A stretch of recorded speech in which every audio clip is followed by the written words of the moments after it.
ተዋህዶ መሸሸጊያዬ ኦርቶዶክስ መጠለያዬ ሰላምሽ ከፍ ይበልልኝ እናቴ ሁሌም ኖሪልኝ ሰላምሽ ከፍ ይበልልኝ እናቴ ሁሌም። በስመ አብ ወወልድ ወመንፈስ ቅዱስ አሐዱ አምላክ አሜን።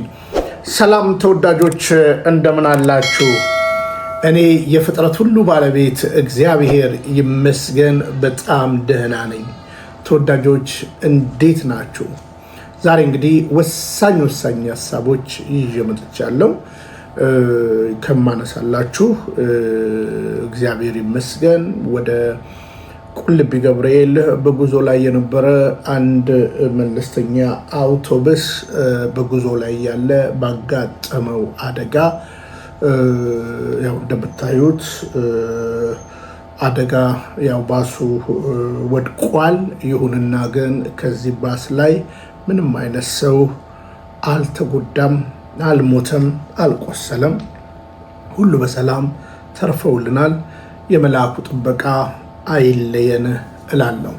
እንግዲህ በዚህ ወቅት ላይ በተለያየ ቦታ በአዋሳም በቁልቢም በተለያየ ቦታ ጉዞ የምታደርጉ አሽከርካሪዎች እንደ አንድ ታናሽ ወንድም ጥንቃቄ ይጠብቃል፣ ማስተዋልም ይጋርዳል ተብሎ እንደተጻፈ በእርጋታ የመኪናችሁን ቴክኒካል ነገር በማስተካከል በእርጋታ በማሽከርከር ከሚጠብቃችሁ አምላካችሁ እግዚአብሔር ጋር ተጎዳኝታችሁ በእርጋታ ያለምንም ሌላ ነገር አምላካችሁንና አባታችሁን እግዚአብሔርን ለማመስገንና ለማምለክ በምታደርጉት ታላቅ ጉዞ ላይ በእውነትም ለመናገር የመልአኩ ታላቅ ክብረ በዓል እንግዲህ ይህ ሀሳብ ብዙዎችን ያናድዳቸዋል እና እኛ የነገሰ አምላክ አለን። ግን የነገሱ ደግሞ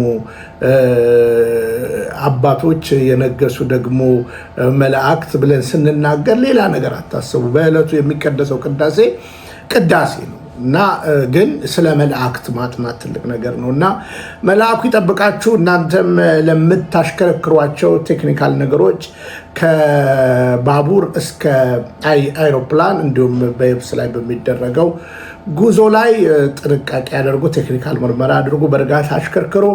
መልካም ክብረ በዓል እላለሁ ከወዲሁ። እናም ዛሬ ተመስገን ብለናል። ስለዚህ ምናልባት ነገራችን እንዳይደበዝዝ ነው እንግዲህ የቀረውም ጊዜ እሱ የወደደው ነገር ይሆናል። እንግዲህ የክርስቲያኖች ሞት በረከት ነው። በነገራችን ላይ ስንጨርስ እንሄዳለን በተለያየ ጊዜ እና ይሄ ነው። ስለዚህ ይህንን ላንሳና ወደ ሁለተኛው ነገር ልምጣ። ትላንትና እንግዲህ በሶሻል ሚዲያ ላይ ቢኒያም በቁጥጥር ስር ውሏል ተብሎ ቤትም ተከፍቶ ቲክታክ ላይ ስሜ ተነስቶ በመንግስት ቁጥጥር ስር ሆኗል የሚል ነገሮች ተስተጋብተዋል። አንዳንዶችም ያደረጉትን የቲክቶክ እና የዩቲዩብ ንግግር ሰምቻለሁ። ግን በዚህ ያክል ጥላቻ፣ ጸብ ምንም የሚበጅ ነገር ነው ብዬ አላስብም። ይሁንና ግን እንኳን የምታስር እኔ ብገድል ምንም አይደለም። በነገራችን ላይ እግዚአብሔር ከፈቀደ ነው የምትገሉኝ፣ እግዚአብሔር ከፈቀደ ነው የምታስሩኝ። ከፈቀደ ትገሉኛላችሁ፣ ከፈቀደ ታስሩኛላችሁ እና ከፈቀደ ከዚህ ፀጉሬ ላይ አንድ ልትነቅሉ ትችላላችሁ፣ ካልፈቀደ ደግሞ አትነቅሉም ማለት ነው ባጭሩ። ምክንያቱም ነገሮች ሁሉ በሱ የተቆጠሩና የተጠበቁ ስለሆነ ማለት ነው። ስለዚህ እግዚአብሔር ከፈቀደ ጨርሳቸዋል ካሉ ያለ ግርግር እንትን አንልም። ግን በዚህ ያክል ፕላቲኒየም ውስኪ ምናምን እየተባለ እንሳቅና ትንሽ ሀሳብ ልችራችሁ። እንግዲህ ፋኖ እባላለሁ እና ፋኖ አይደለሁም የሚለውን ፋኖነትንም ትንሽ ላሳይ እፈልጋለሁ። እንስማ። ሰላም እንዴት አላችሁ? ዛሬ ብርቱ ጥሩ ዜናዎች የተሰሙ ነው ያሉት ጃልመሮ የኦሮሞ ነጻነት ሰራዊት መሪ ጽምዶን ከድቶ ወያኔ ተሸክቤ አዲስ አበባ ፍንፍኔ አላስገባም ማለቱን መልካም ዜና መሆኑን ሰምተናል። በተጨማሪ ደግሞ ጴንጤን ከድቶ ወደ ኦርቶዶክስ ገብቻለሁ ብሎ ፕሮፓጋንዳ ሲነዛ የነበረው ዩጋንዳ ያለው ቢኒያም ሽታይ ፓስተር የነበረ ነው ተይዟል ይባላል። በዩጋንዳ መንግስት ይያዝ በኢትዮጵያ መንግስት ይያዝ አይታወቅም። የማሸበር ስራ የሚሰራ የፋኖ ደጋፊ ነው። የኢትዮጵያ መንግስት ተያዘው። ለኢትዮጵያ መንግስት ጥሪ ያቀርባለሁ። በልብ ስፋት ለፍርድ እንዲያቀርበው ቤተሰቡ፣ የህግ አማካሪው፣ የሃይማኖት ሰዎች እንዲጠብቁት፣ ሰብአዊ መብቱ እንዲከበርለት፣ ምግብ እንዲገባለት፣ አግባባዊ የሆነ ምርመራ እንዲደረግለት፣ በእንክብካቤ እንዲያዝ ጥሪ አደርጋለሁ። ቢኒያም ሽታዬ ተይዟል። የዩጋንዳ መንግስት ያዘው። እንግዲህ ይሄ ሰውዬ ዝም ብሎ ቃል አቀባይ ነው። በነገራችን ላይ ያው እኔ በነገራችን ላይ እና አብይም ከዚህ ይሻላሉ ብዬ አላስብም። ሆነስት ለመናገር በንጹህ ሕሊና እነ ታዬም አሁን ሰሞኑን እያያቸዋቸው ነው እና ከነዚህ ይሻላሉ ብዬ አላስብም። በእግዚአብሔር ፊቶኝ ነው ነገራችሁ ማለት ነው። እና ዞሮ ዞሮ የሰውዬ እንግዲህ ይሄን ነገር ለመስራት ተነሳ። ከዛ በኋላ እኔም አየው። ግን እኔ አንዱን ልንገራችሁ። እኔ አባቴ ጎንደሬ መሆኑን ያወቅኩት ይሄ የምታዩት አባቴ ማለት ነው ጎንደሬ መሆኑን ያወቅኩት መች መሰላችሁ? ታሪኩ ባባ ከማረፉ ከ15 ቀን በፊት ነው። ሁሌ ተደጋግሜ ተናግሬያለሁ። በደጋግሜ ነግሬያችኋለሁ።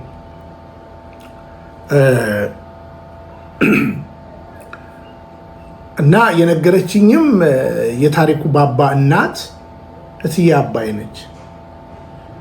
እና ዘራፍኔ ጎንደሬ ሁሉ ይላል አሉ። ግን አባቴም እናቴም እኛ ወላጆቻችን ሲያሳድጉን ኢትዮጵያዊ ብለው ነው። እና ጄኒውን ጨዋ የሆነ ሰው እንደነዚህ በዘረኝነት ነቀርሳ ያልተነደፈ ሰው ብሔር ቢኖረው እንኳን ፕራዮሪቲ የሚሰጠው ለኢትዮጵያዊነት ነው። ፋኖ ይሄ ነው። በነገራችን ላይ በኢትዮጵያዊነት አይደራደርም። ተመስክሮለታል። በአብይ ራሱ ተመስክሮለታል። በብርሃኑ ጁላ ተመስክሮለታል። ግን እኔ ፋኖ ብትለኝ ኧረ ይሄ የማይገባኝ የከበረ ስም ነው የምልህ ማለት ነው።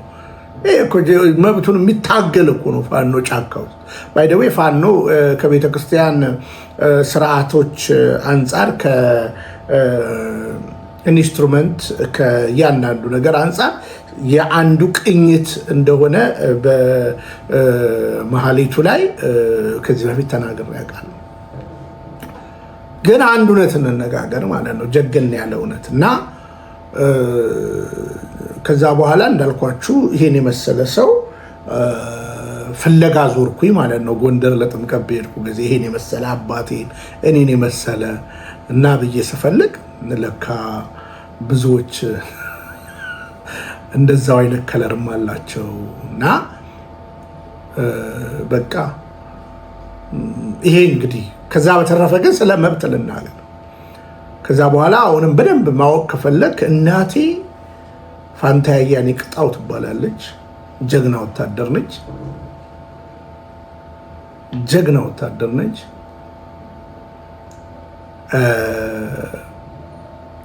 ፋንታ ያያኔ ቅጣው ትባላለች፣ የሴት ወታደር። እናቷ ንጋታዋ አባጠቡ ይባላል።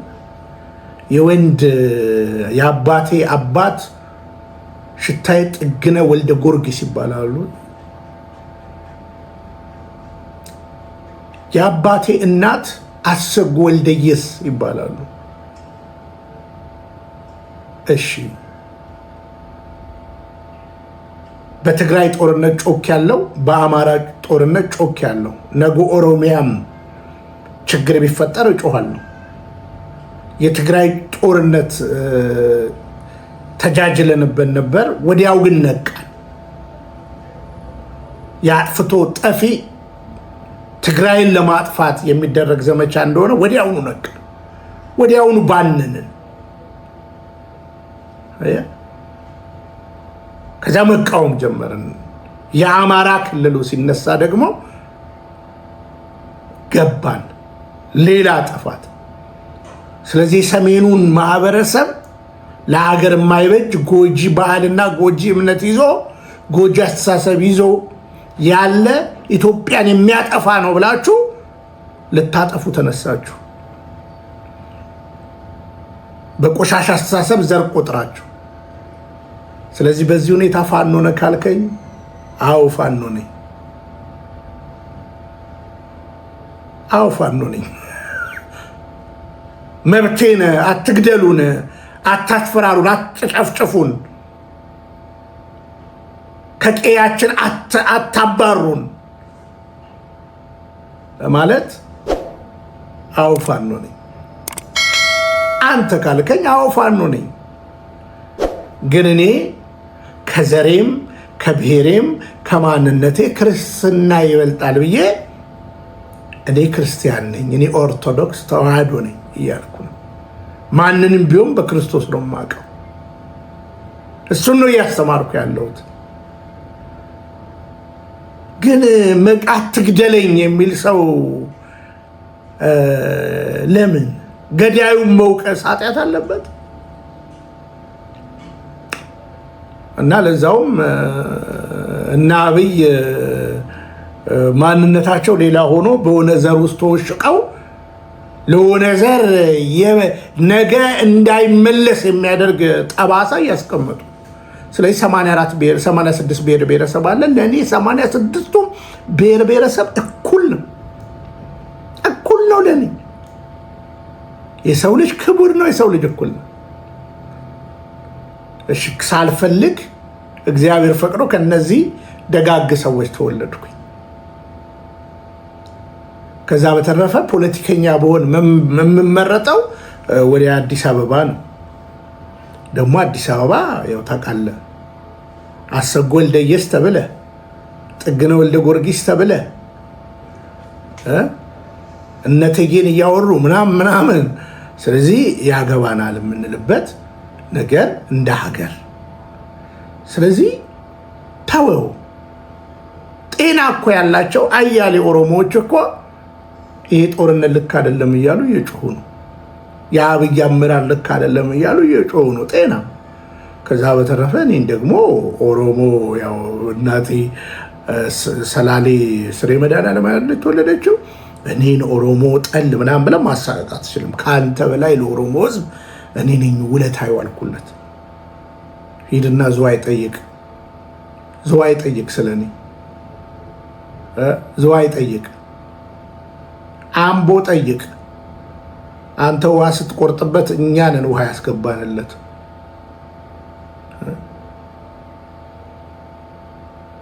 ግንደበረት መስመር ጠይቅ፣ ቢኒያም ሽታዬ። ጊንጪ ጠይቅ፣ ቢኒያም ሽታዬ። ሆለታ የተለያየ ቦታ ጠይቅ፣ ቡራዩ ጠይቅ። እንጀራ ለማብላት ከፈረንጅ ለምኜ እንትን ያደረጉት ዝዋይ ከ1ኛ እስከ 8ኛ ክፍል ትምህርት ቤት አንተ አይደለም የተከልከው። መካኒሳ ዶንቦስኮን አንተ አይደለም የተከልከው። አየህ፣ በውሸት የሚከብር እግዚአብሔር ስለሌለ ማለት ነው። በኋላ እመጣበታለሁ። ግን ታዲያ በውስኪ በፕላቲኒየም ውስኪ ይላል። ከዛ እመጣበታለሁ። ሁላችሁም እንግዲህ ሼር አድርጉ። እንግዲህ እንደ አይነት ሰዎች መጥነው ሳይሆን ነገ እንዳልኳችሁ ሚኒስቴር ይሆናል። ይሰውያው በአብይ አመራር ሚኒስቴር ይሆናል እና እንዳትደነግጡ ነው የምላችሁ። ሰላም፣ ዛሬ ደስታ ቀን ነው። we have to celebrate, we have to just celebrate። ደስታችንን መግለጽ መቻል አለብን። ደስታችን ደግሞ የምንገልጸው በፕላቲኒየም ውስኪ ነው። ደስታችንን በዚህ በፕላቲኒየም ውስኪ እንገልጻለን። ጃልመሮ ጽምዶ ስለከዳ፣ የጎንደር ፋኖ ጽምዶ ስለከዳ፣ ቢኒያም ሽታዬ የፋኖ ደጋፊና መሪ ከዩጋንዳ እጁ ተይዟል ተብሏል። ስለተያዘ ሌትስ ሴሌብሬት ፕሬዝ። በእውነት እኔና ቤተሰቤ እግዚአብሔር እናመሰግናለን። በዛሬው ዕለት ስልኩን ለቀቀው ልጁ፣ ስልኩን ለቀቀው ልጁ በመፍረሱ በዛሬው ዕለት ቢኒያም ሽታዬ እጁ በመያዙ በዛሬው ዕለት የጎንደር የጎጃም ፋኖ እያለቀሰ ነው ያለው። የፌደራል መንግስት በድሮን እየደበደበን ነው እያለ ህዝቡን እየደበደበ ነው እያለ ፈርሷል። ጽምዶ የብልጽግና ተቃዋሚ ኢትዮጵያ መንግስት ተቃዋሚ ፈርሷል።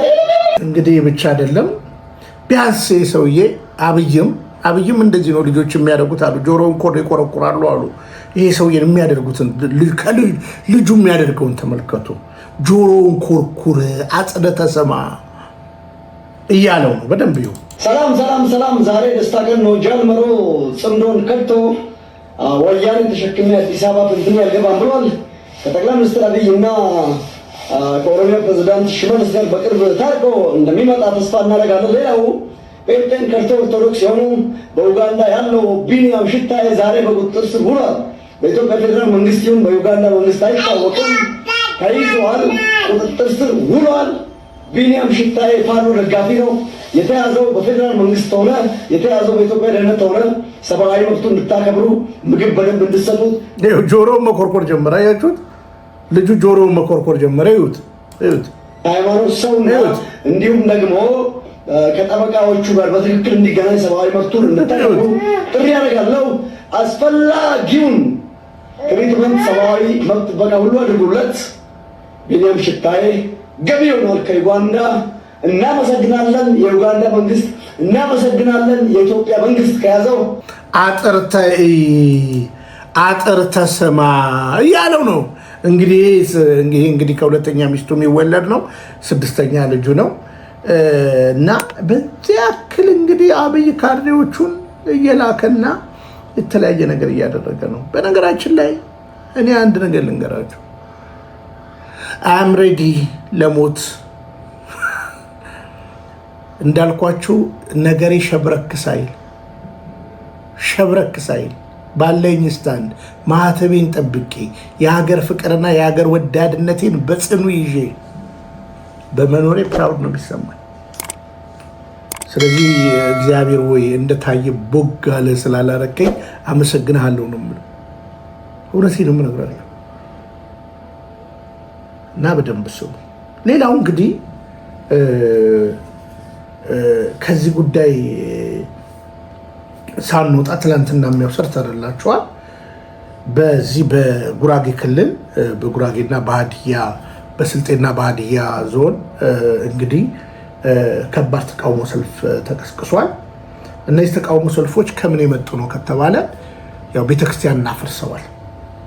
ትላንትናም እንዳሳየናችሁ ይኸውም እናሳያቸዋለን።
እንግዲህ ወንድሞቻችን፣ እህቶቻችን፣ አባቶቻችን በእንደዚህ በጀገነ ነገር ይሄ እንግዲህ እንዲህ አይነት ነገር በወላይታም ዙሪያ በአርባ ምንጭም ዙሪያ መብትን እንዴት እንዳስከበሩ ኦርቶዶክሳውያን ታውቃላችሁ።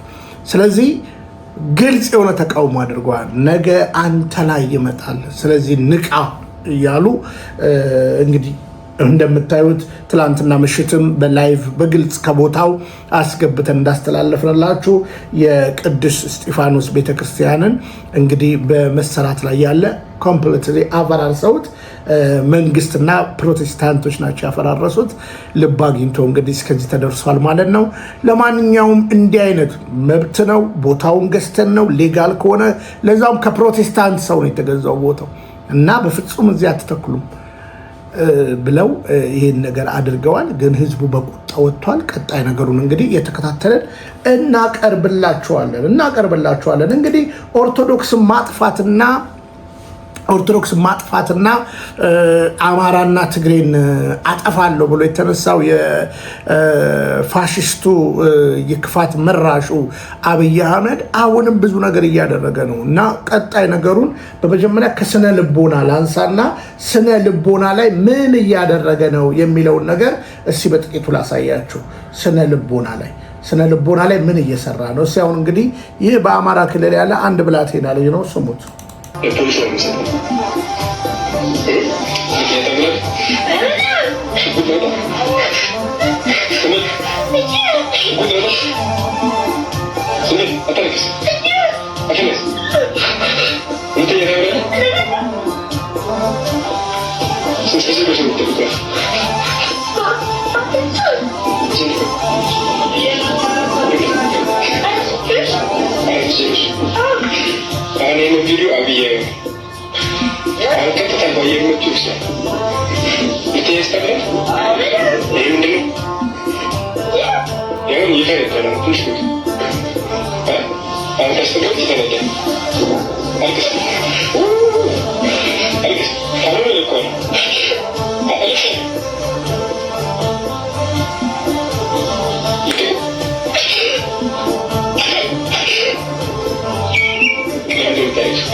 እንግዲህ የፖሊስ ልብስ የለበሱ ህፃናትን በእንዲህ ሁኔታ ስነ ልቦናቸውን እየሰለቡ እንዲህ እያስለቀሱ ቪዲዮ የሚለቁ ናቸው። አለቃቸው በግልጽ ስለ ትግራይ ደግሞ ይናገራል። መቀሌን ባዶ አደረግን ብሎ ያደረገውን የኃይል እርምጃ ይሄኛው ካሜራ ከጀርባ አድርጎ ያኛው በአደባባይ እየታየ ይፎክራል። ላሳያችሁ፣ በቁም ነገር ስሙ። የትውልድን አደራ እንወጣ። ስሙት። መቀሌ የዛሬ 7-8 ወር ስንሄድ የነበረው ግጭት የስበት ማዕከል፣ የመንግስት ማዕከል፣ የምናቀውና የማናቀው ሪሶርስ ማዕከል ነው የነበረው። ዛሬ ግን ስንወጣ በውስጡ የተሰገሰጉ የተትረፈረፉ ሰዎችን የሚዘርፉ የሚቀሙ 80 ሺህ የሚጠጉ ሰዎችን ከመጨመሩ ውጪ ከአብይ አዲ ወይም ከሽራሮ ወይም ከበሻሻ የሚለየው ነገር የለም። የስበት ማዕከልነትን አጥቷል። አሁን ባለው ተጨባጭ ነው። ይሄ ንግግር ይገባቸዋል ምን ማለት እንደሆነ?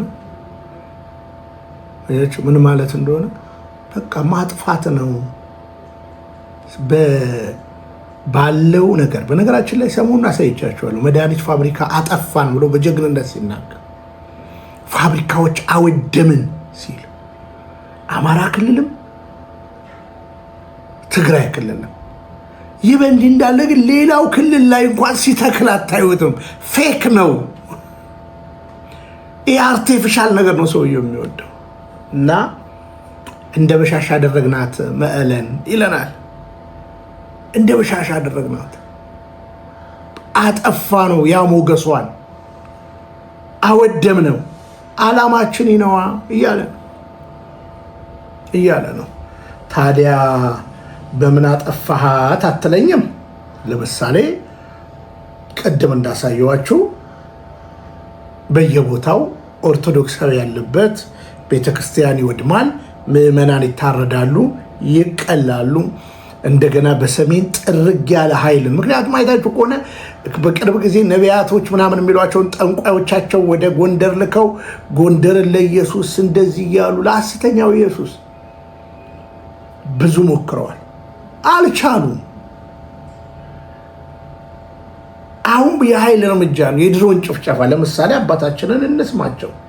እዚህ ገዳም አካባቢ ላይ ምንም የሌለበት የሰላማዊ ቦታ ማንኛውም ሰው ሲገባ ለጸሎት እንጂ በሌላ ኃይል እንደማይገባ ሁሉም ለቤተክርስቲያን ግልጽ ነው።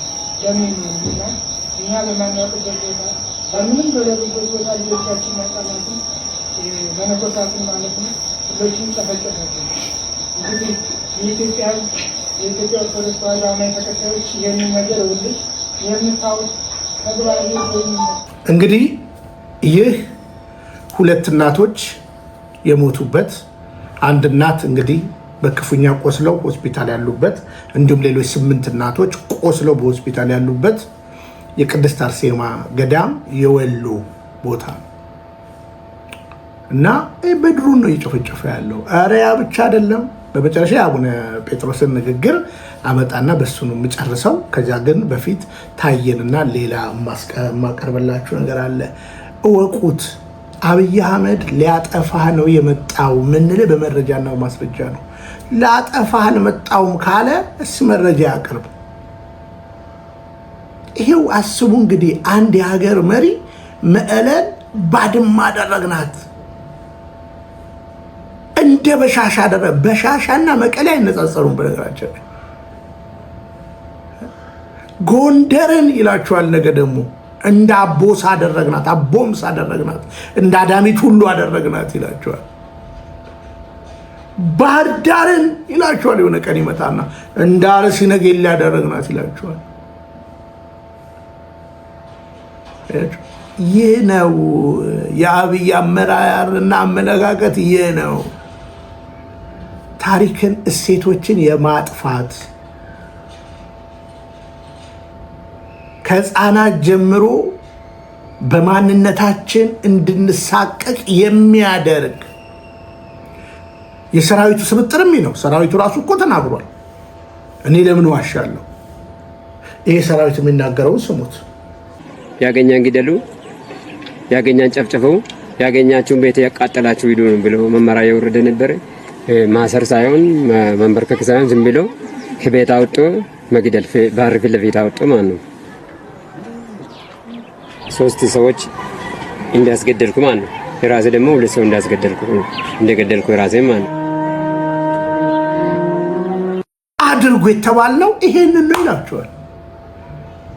ታዘን ነው ይሄን ነው አድርጎ የተባልነው ይላችኋል። ከሰሞኑ ደግሞ ወደ ታየና ወደ ብፁዕነታቸው ከመምጣቴ በፊት ከሰሞኑ ደግሞ እንደዚህ አይነት ነገር ትሰማላችሁ። እዚህ ኮርነር ሹት ጠቀሜታ ካሜራ አለው። ካሜራ ስላለው ለምሳሌ አንድ ቤት ውስጥ ሽብርተኞች ገብተው ሰዎችን ማገት ቢችሉ የኛ ስፔሻል ኮማንዶዎች አሉ። በተለይ ስዋት የሚባል ስፔሻል ዊፐን አርምድ ታክቲካል ቲም ስላለን ያ ቲም ይሄንን መሳሪያዎች የታጠቀ ቲም ነው። እዛ እነዛን የታገቱ ሰዎች ለማስለቀቅ ይሄ መሳሪያ ይዞ ይገባል። ይዞ ከገባ በኋላ ራሱን ከጠላት ከሚተኮስ ጥይት ራሱን ከበር አድርጎ በዚህ ካሜራ እያየ ይሄ መሳሪያ ፍሌክሰብል ስለሆነ ወደ የሚፈለገው አሸባሪ እያዟዟረ በዚህ በካሜራ በማየት በፍጹም አሸባሪ እሱን በማያይ መልኩ እርምጃ መውሰድ የሚያስችል ትልቅ አቅም የሆነ የጦር መሳሪያ ነው። ይሄ ተሽከርካሪ በጣም ዘመናዊ ተሽከርካሪ ነው። ከእንግሊዝ ሀገር ነው ኦርደር ተደርጎ እዛ ተመርቶ የገባው። ብዙ አይነት አክሰሰሪዎች አሉት። የቴክኖሎጂ አቅም ያለው ነው። የኮሚኒኬሽን አቅም ያለው ነው። ካሜራ የተገጠመለት ነው። ለዚህ ተሽከርካሪ ባለበት ቦታ ሁሉ አስፈላጊውን ዳታዎች ወደ ማዕከል እየተላከ የሚፈለገውን ስራ መስራት ያስችላል። ከዛ ውጪ በውስጥ ኦፊስ አለው። ካሜራ ስክሪን አለው። እዛ ላይ ኦፊሰሩ ቁጭ ብሎ እያንዳንዱን በአካባቢ ላይ ያለውን ነገር የሚያይ ነው። ቅድም እንዳያችሁት ደግሞ የኬናይን ዩኒቱ እነዚህ የሰለጠኑ የፖሊስ ውሾች እዚህ ውስጥ በቀላሉ ገብተው ወይንም ለነሱ በተዘጋጀ ተሽከርካሪ ከዚህ ተሽከርካሪ ጋር በመሆን በጋራ ስራዎችን መስራት የሚያስችል አቅም የፈጠረ ነው። እነዚህ ተሽከርካሪዎች ባሉበት ቦታ ሁሉ ዳታ ወደ ማዕከል ይልካሉ።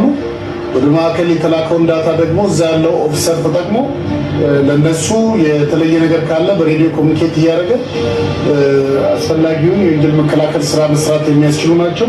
እነዚህ ከኋላ ደግሞ የምታያቸው ተሽከርካሪዎች ብረት ለበስ የሚባሉ ናቸው። እነዚህ ብረት ለበሶች ከላይ 9 አፈሙዝ አለው እና 360 ዲግሪ ይሽከረከራል። ለምሳሌ የተለያዩ አድማዎች ቢኖሩ እነዛን አድማዎች በቀላሉ ውስጥ ገብቶ የተለያዩ ቲር ጋዞችን በመተኮስ ጭሶችን በመተኮስ አድማዎችን የመበተን አቅም ያለው ተሽከርካሪ ነው። እነዚህ የአድማ ብተና የወተር ካኖን የሚባሉ የአድማ ብተና ተሽከርካሪዎች ናቸው። እነዚህ ተሽከርካሪዎች እንደምታዩቸው በጣም ግዙፍ ናቸው። ብዙ ሺህ ሊትር ውሃ መያዝ ይችላሉ። እንደዚሁም ደግሞ ሌሎች ቀለሞችንም መያዝ ይችላሉ። እያንዳንዱ ተሽከርካሪ ውስጥ ይሄንን ኦፕሬት የሚያደርግ ባለሙያ ወይም ኮማንደር ውስጥ ተመድቦ ነው የሚሰራው። በተለይ አድማዎች ሲኖሩ በቀላሉ እነዚህን አድማዎች መበተን የሚያስችል ኦፕሬሽን ማካሄድ ይችላሉ። ምክንያቱም ከኋላ የምናየው ትልቁ 360 ዲግሪ ካሜራ የተገጠመለት ነው። ለዚህ ውጭ ላይ ያለውን አድማ አክቲቪቲ በደንብ ያያል።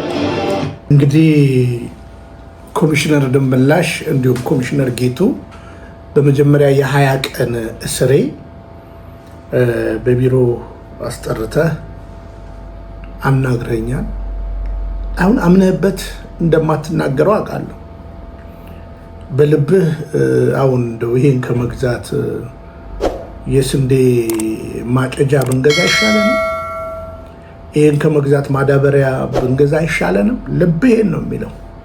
ግን እስላማዊ መንግስትና ታላቅ ኦሮሚያን መስርቻለሁ ብሎ ህዝቡን አደናግሮ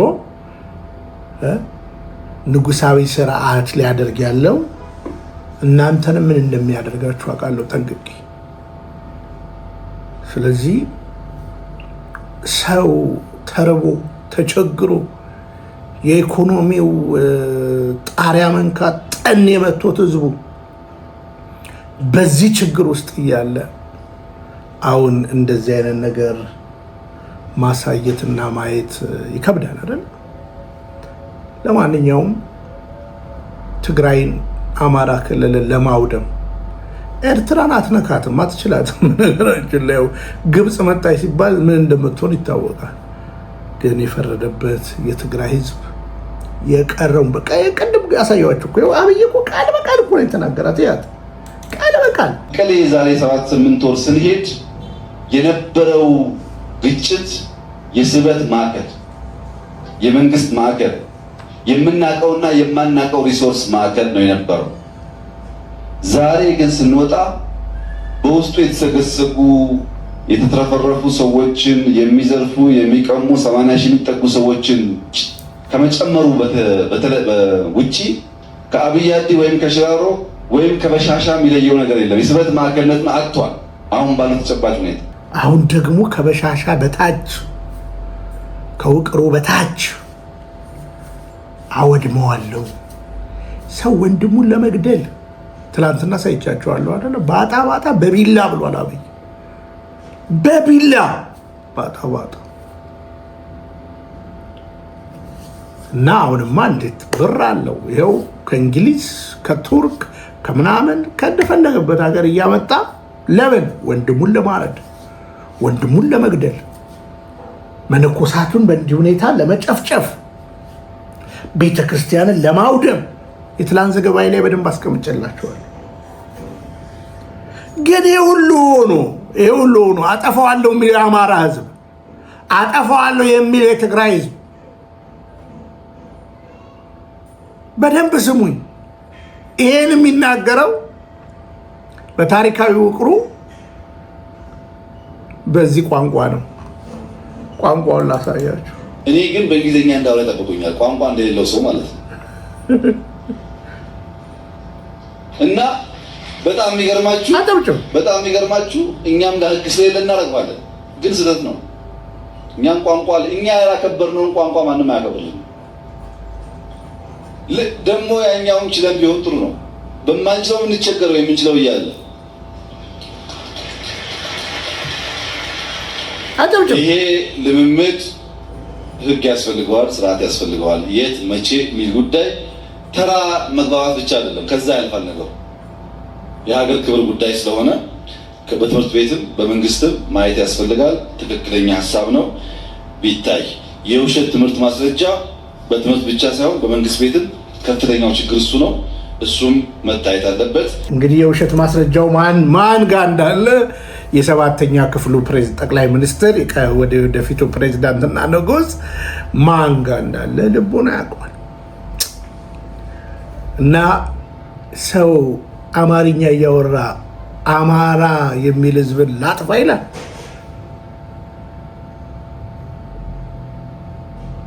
እኔ በጣም እኮ ነው የሚገርመኝ። ይሄው ዛሬ ጎጃም አማራ ክልል ላይ ኔትወርኩን ዘጋግተ ኢንተርኔቱን ዘጋግተ ባንክ እንዳይሰራ አድርገ እየጨፈጨፍከው ነው። እዚህ ጋር ደግሞ ምክክር ብለህ ደግሞ የቁማር እንትንን ታወራለህ። አንዳንድ ህሊናቸውን የሸጡ ደግሞ ሰዎችን እያመጣ የዘቀጠ ነገርህን ነገ ለኢስላሚክ መንግስት የሚዳዱን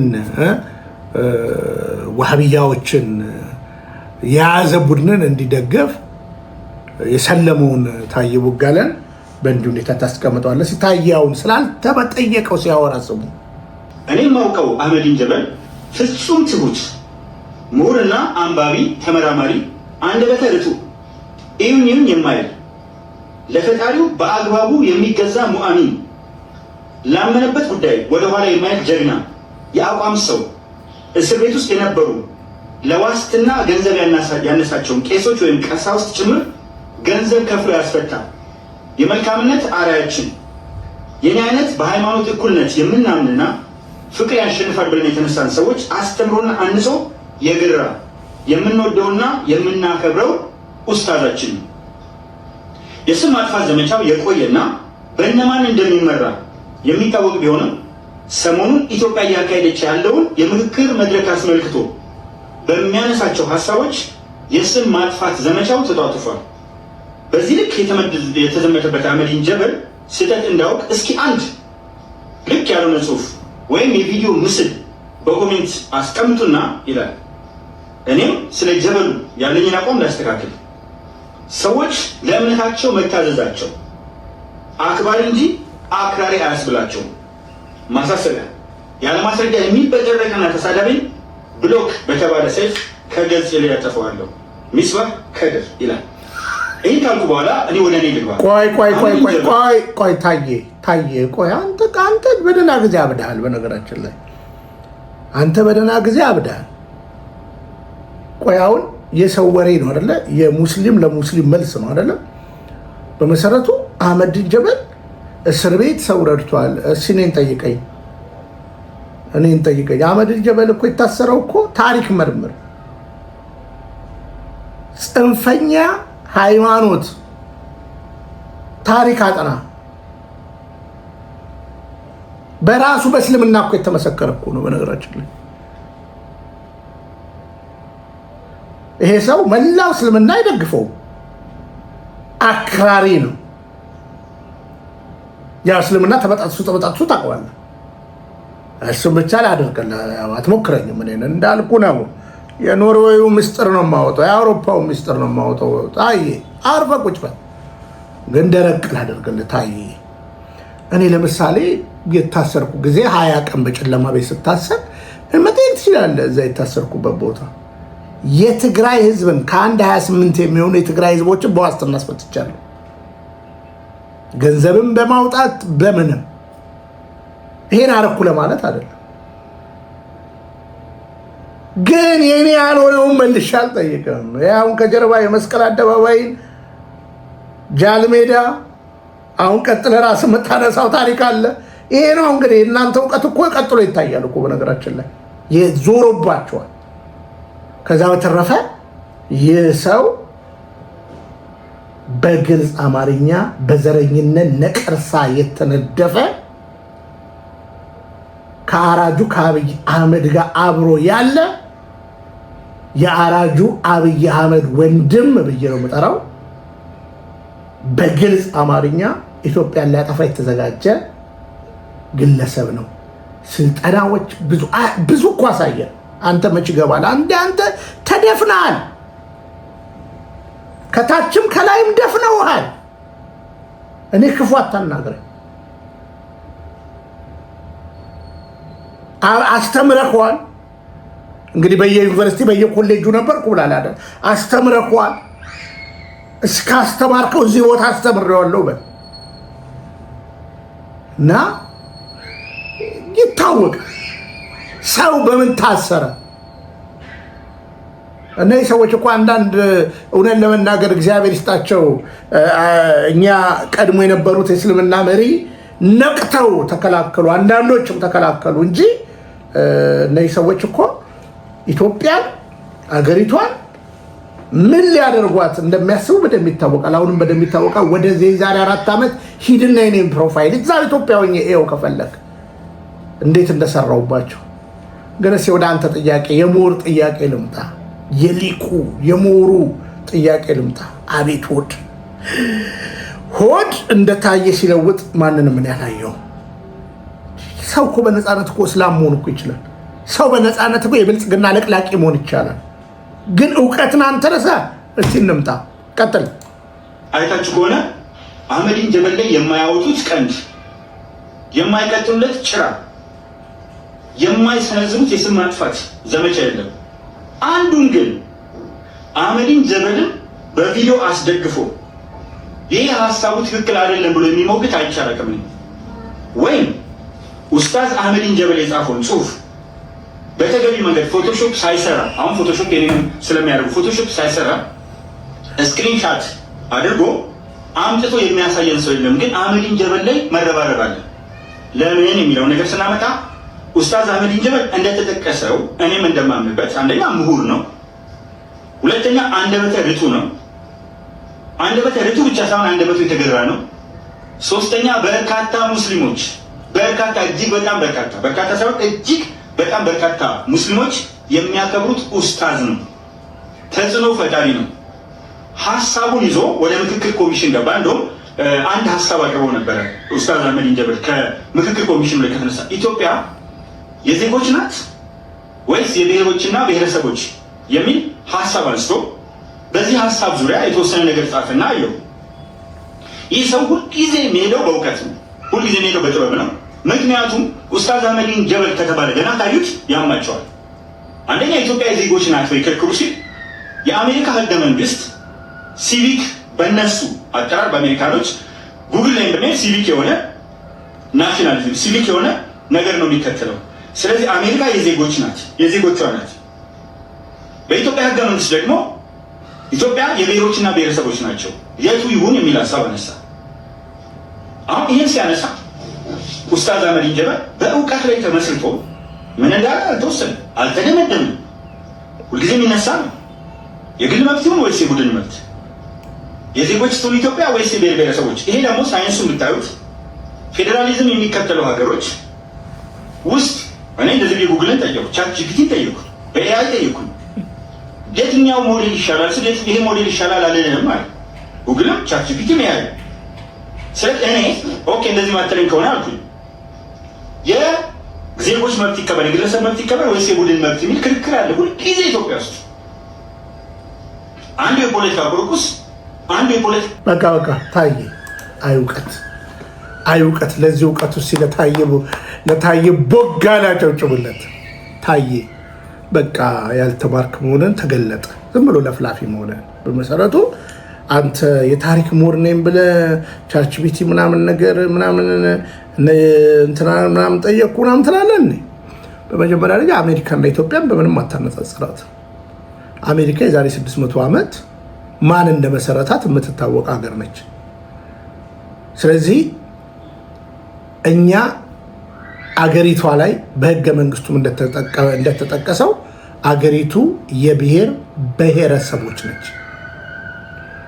የብሔር ብሔረሰቦች ዜግነት ኢትዮጵያዊ፣ እኚህ ብሔር ብሔረሰቦች ዜግነታቸው ኢትዮጵያዊ ነው። አገሪቱ የብሔር ብሔረሰቦች ነች።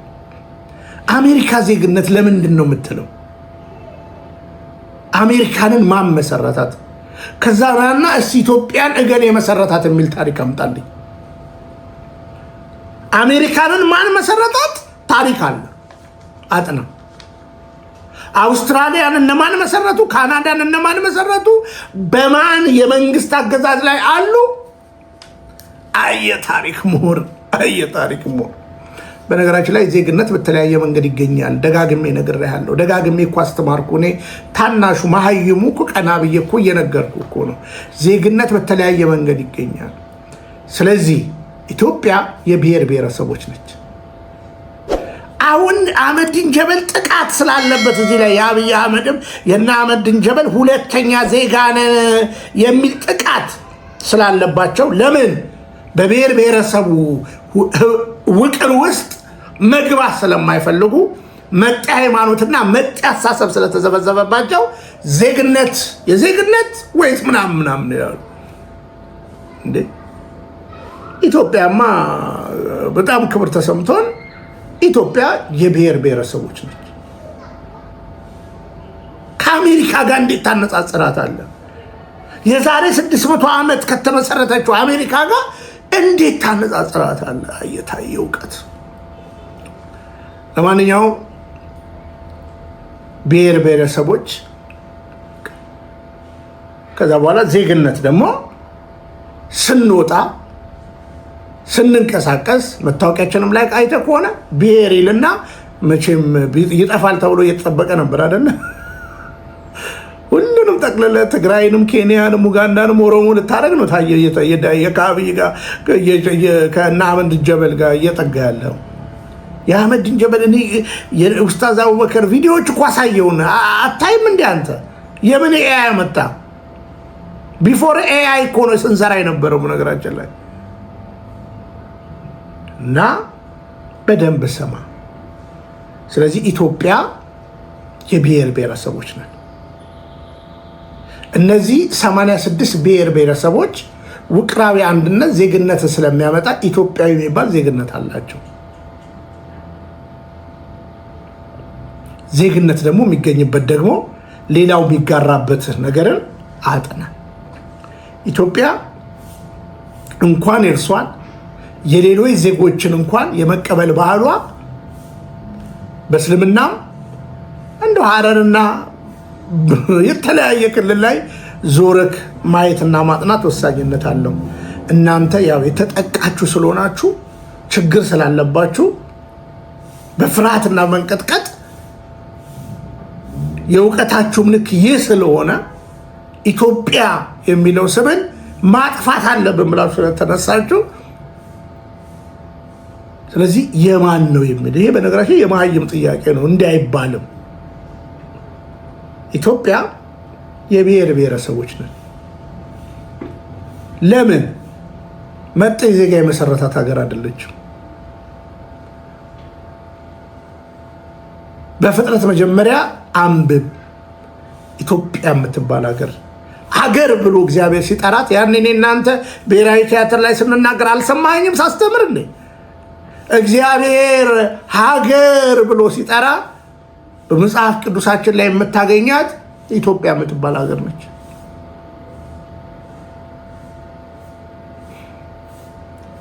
እግዚ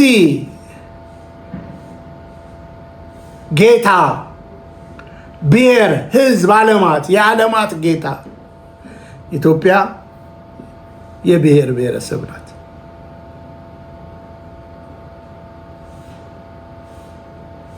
ስለዚህ እማማ ዝናሽ እንዳሉ አልተማርክም። ከዛ በተረፈ እነዚህ ሰዎችን የሚቃወም ማን ነው? የገዛ አብረዋቸው ያሉ ይሄው እየተቃወሟቸው ነው። ስሟቸው። ቤኒሻንጉል ጉሙዝ ላይ አሶሳ ላይ አንድ ሰው ሀድራ ይላል። የሀድራ ሰው ነው፣ ሻዒሪ ነው፣ የታወቀ ነው። ቤጊ የሚባል አካባቢ መጡና ባልሽ ኒካው የለውም ከፍሯል ይሏታል። ስለዚህ ምን ይሻለኛል? እኛ እናገባሻለን ይሏታል። ባሌን እንዴት አድርጌ ሱዳን ሂድና ቤተሰቦችህን ጠይቅ በይና ጫካ ጠብቀን እንገለዋለን ይሉታል። ጫካ ጠብቀው ገደሉት። ይገርማችኋል። ገለውት በጆንያ እጁን እንክትክት አድርገውት በጆንያ በቆሻሻ ቦታ ላይ ወረወሩት። ተማሪ ሁሉ ወጥቶ ፈልጎ ነው የዛን ሰውዬ ጀናዛ ያገኘው። ማን ነው ይሄን ያደረገው? ዋህብያ። እያንዳንድህ ይገልሃል ወደፊት።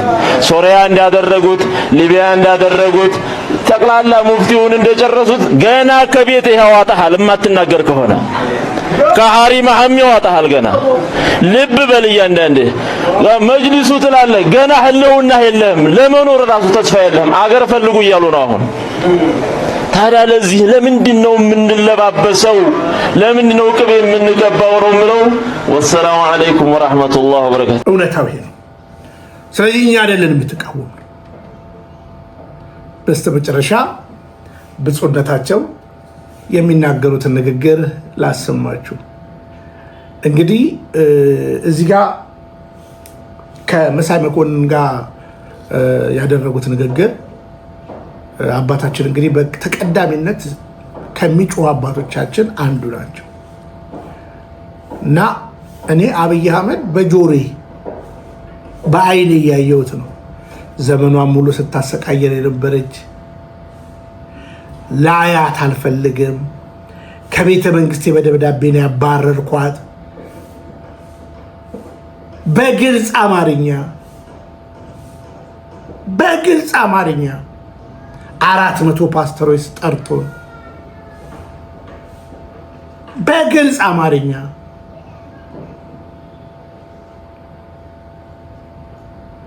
ይሄን ተናግሯል። ይሄ እንግዲህ ምንም አይነት ነገር በሌለበት ጊዜ ነው የተናገረው። እኔ ግን ቀድሜ ነገርኳችሁ አይደለ? ቀድሜ ጮኩኝ አይደለ? ቀድሜ ተናገርኩ። ለ15 ፓስተሮች፣ ለፓስተር መደድ፣ ለጋሽ ቤተ፣ ለቄስ ደረጀ ጀንበሩ፣ ለዘሪውን ደጉ፣ ለሰንበቶ፣ ለዮናስ፣ ለብዙዎች ለ15 ፓስተሮች በታሪክ አስቀምጨዋለሁ። ከዛ በኋላ እየጨፈጨፈ ነው። ታዲያ እኔ ቀድሜ ያልነገርኩም እንዴ?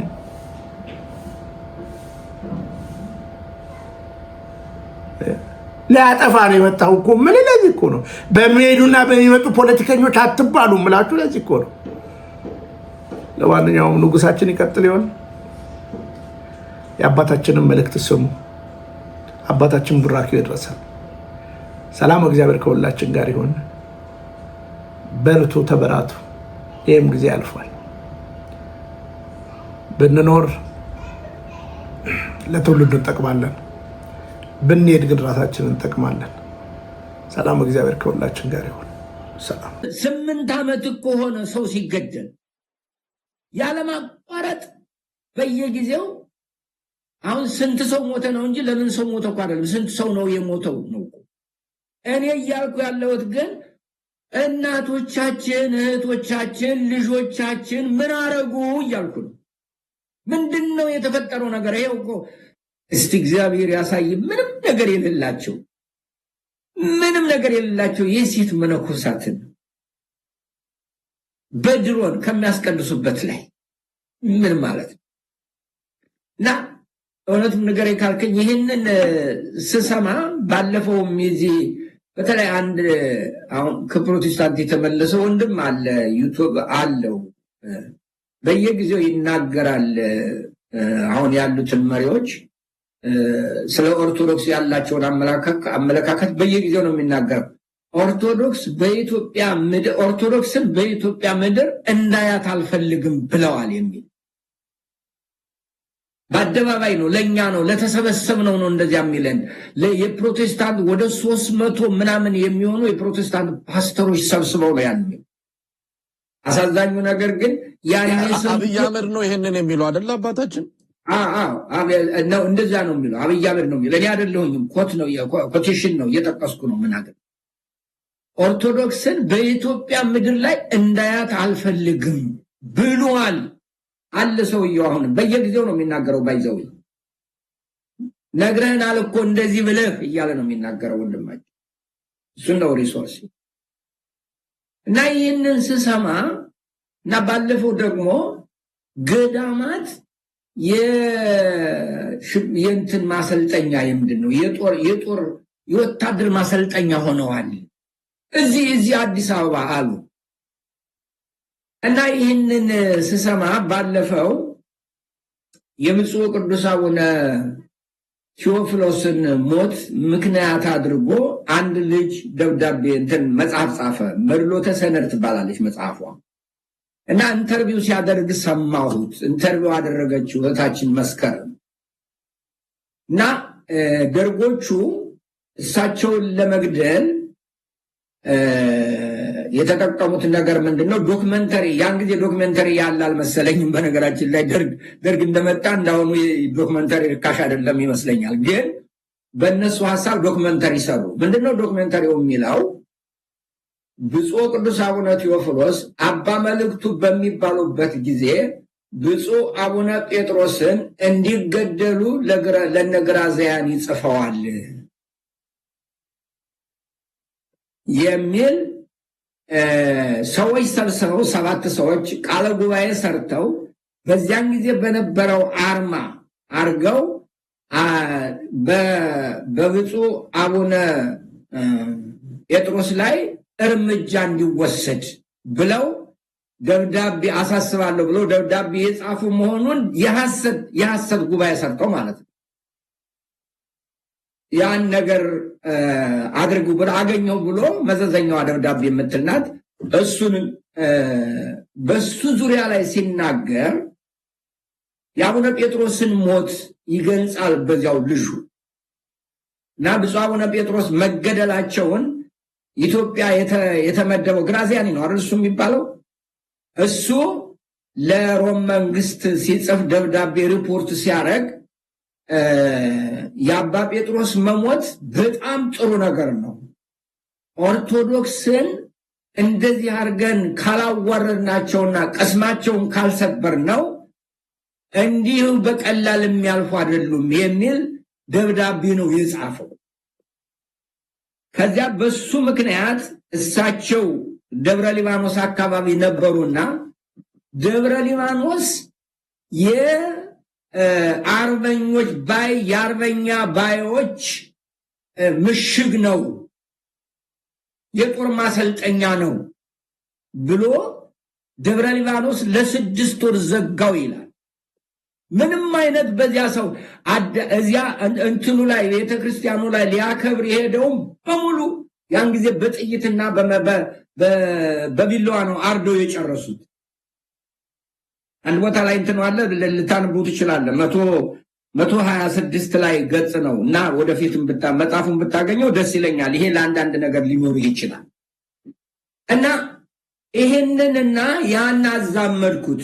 ከዛ በኋላ ጣሊያኖች ዋና ጠላታቸው ተዋህዶ መሸሸጊያዬ ኦርቶዶክስ መጠለያዬ ሰላምሽ ከፍ ይበልልኝ እናቴ ሁሌም ኖሪልኝ ሰላምሽ ከፍ ይበልልኝ